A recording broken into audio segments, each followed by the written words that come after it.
Seat की जो सीटें थी वो कोर्ट के ऑर्डर पे जमा कराई, उनको भी कंडीशनल एक्सेप्ट किया गया। हमारे पास वो सारा कोर्ट का रिकॉर्ड मौजूद है जो इस अगस्त कोर्ट सुप्रीम कोर्ट में हमने जमा कराया है।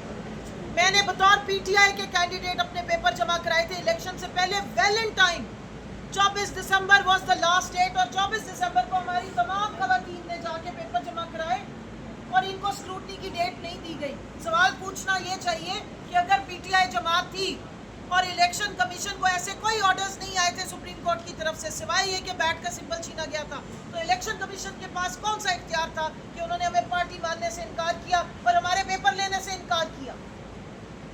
ये जुल्म और जबर की दास्तानें 2 साल बाद खत्म नहीं हो जाएंगी।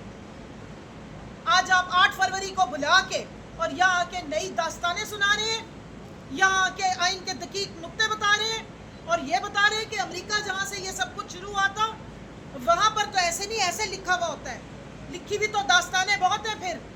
फिर तो सवाल इलेक्शन कमीशन की इंक्वायरी से शुरू होने चाहिए, इनके रोल से शुरू होने चाहिए। लेकर आए उन कमिश्नर साहब को रावलपिंडी वाले जिन्होंने बताया था कि सहूलतकारी कहाँ से हुई थी। बताया जाए कि 8 फरवरी का जो डाका डाला गया था दिन दिहाड़े, उससे पहले कितना जुल्म और सितम किया गया।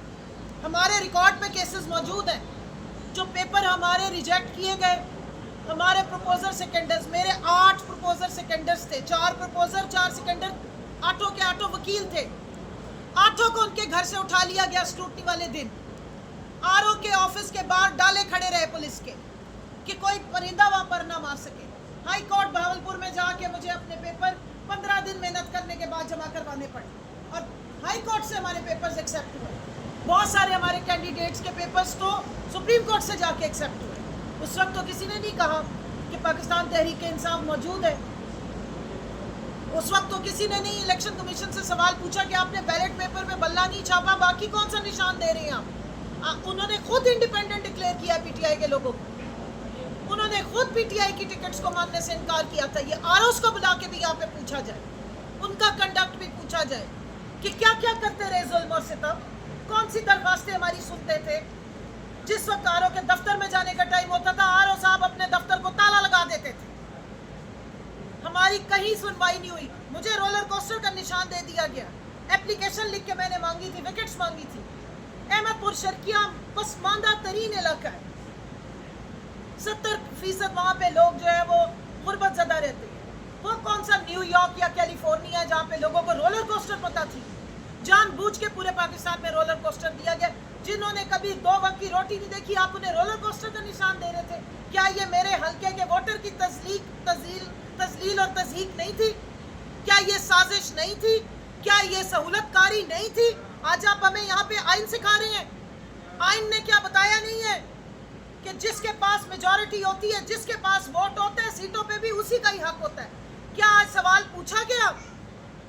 ऑनरेबल जजेस ने पूछा मखदूम अली खान साहब से कि इस केस के यहाँ लगने से पहले कौन से रूल और आइन के तहत ये सीटें नून लीग और पीपल्स पार्टी और बाकी जमातों में बांटी गई?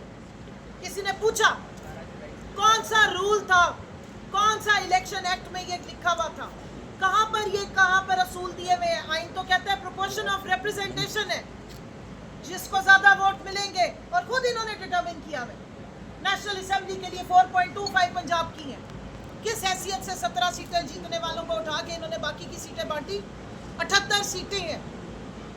और आपकी जो बदनीयती है वो नजर आ रही है, और आपको जो उतावलापन है कि ओहो ये सीटें हमें वापस मिल जाएं, ताकि फिर हम 27वीं 28वीं 29वीं और जितनी दिल करे आईनी तरमीम करें।